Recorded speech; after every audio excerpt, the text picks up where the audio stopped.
On May 6, 1989, a park called Cedar Point opened a brand new record-breaking ride called Magnum XL 200. Because of its record-breaking height, it would become what is known as the first Hypercoaster. It also kickstarted what I like to call as the world's biggest dick measuring contest, or what is formerly known as the Coaster Wars. The Coaster Wars were basically a bunch of theme parks trying to race to build the biggest, the fastest, the sexiest coasters. Maybe not that last one. And Cedar Point was at the forefront of this race. Not only did they build the first Hypercoaster, but they also built the first Giga Coaster and the first Strata Coaster. And after people realized that building a Strata Coaster was probably a bad idea since there was only 2 of them ever made and both of them are pretty bad, the Coaster Wars kind of teetered off and stopped. But it still has long-lasting effects. We still use the terms Hyper, Strata, and Giga to this day. But it really begs the question, what do those terms even mean?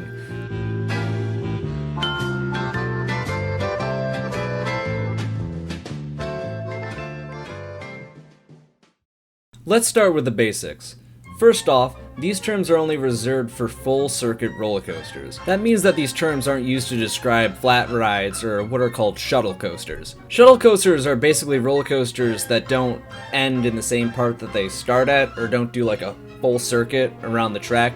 They go backwards back into the station, or sometimes backwards all the way through the station and back through the front. We don't give these terms to these coasters for 2 reasons. The first is so that Cedar Point can say that they have more world's firsts. And the second one is just because they're kind of lazy attempts at making a coaster. I mean, you can't even finish the job you already started? Come on. It's kind of like having sex and not finishing.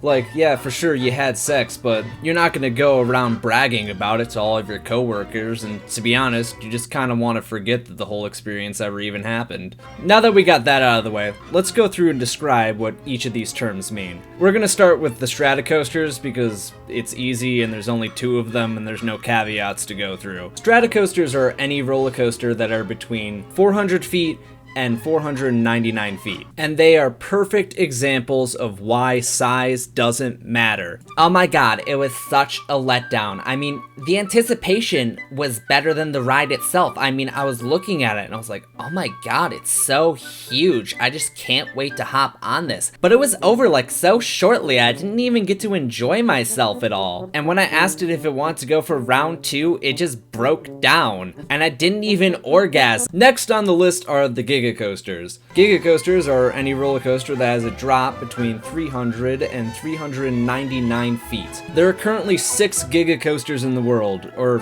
5, depending on if you're talking to an asshat. See, there's a ride called Red Force that is kind of like the Strata Coasters, where it just kind of launches you up a hill and then you go over the top and the ride's done in 15 seconds. The rest of the Gigas are like a traditional roller coaster. You go up a chain lift, you go through the rest of the course, and all of them are pretty damn long for a roller coaster. I mean, all of them are almost a mile or longer than that. And that's why a lot of people argue that Red Force isn't a Giga. It's under 3,000 feet. That's really short for any coaster. The real reason that people argue that it's not a Giga though is because it's in the middle of nowhere Spain, and nobody wants to travel to the middle of nowhere Spain to ride worst Top Thrill Dragster just to say that they've ridden all the Gigas. Like, it's bad enough that people are already flying to Japan to ride Steel Dragon 2000, which is not a good Giga by any standard, just to say that they have all the Giga credits. But those same people who say Red Force isn't a Giga will go ahead and call Top Thrill Dragster and King Ka Strata, which makes no sense. There's also the argument that says that Intamin, the manufacturer of Red Force, doesn't label it as a Giga, unlike their other 2 300-foot rides, Millennium Force and I-305, which also doesn't make any sense, because Top Thrill Dragster and King Ka aren't labeled as Stratas, they're labeled as accelerators as well, because the term Strata was a term made up by Cedar Point for marketing purposes. And B&M, the manufacturer of Leviathan and Fury 325, don't label them as Gigas either, but we'll get into that in a second. Editor's note, just scratch this for a bit. While I was doing the VO for this, something batshit insane happened. I'm not gonna get into all the history of this story, but basically a park called Kings Island is getting a new ride in 2020. The significance of this is that the ride is 280 feet tall, so it should be a hyper, right? No, because it has a drop of 301 feet. So, if it's got a drop of 300 feet, then it should be considered a Giga, right? Well, a lot of people are already starting to claim that it's not, for no good reason, and are already starting to shit on a ride that they haven't seen and or ridden. Yeah, who would ever do that? I wouldn't. Nah, get that image off the screen. Final term that we have is the hypercoaster.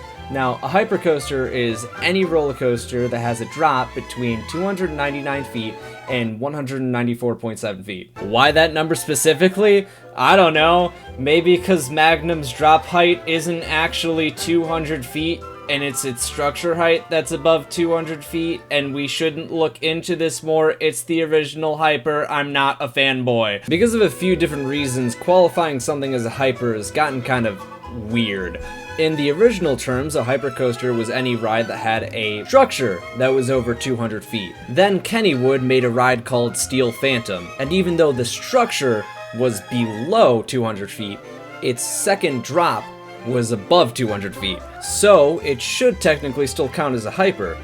But if you say that it's the drop that qualifies it as a hyper, then Magnum XL 200 isn't a hyper. And also, hypers aren't a term just for height requirements, they're also used for ride types. Like Fury 325 and Leviathan are both over 300 feet, but their manufacturer, B&M, has them both listed as hypercoasters. And also Goliath at Laurent, Hollywood Dream the Ride, and Himalayan Eagle Music Roller Coaster.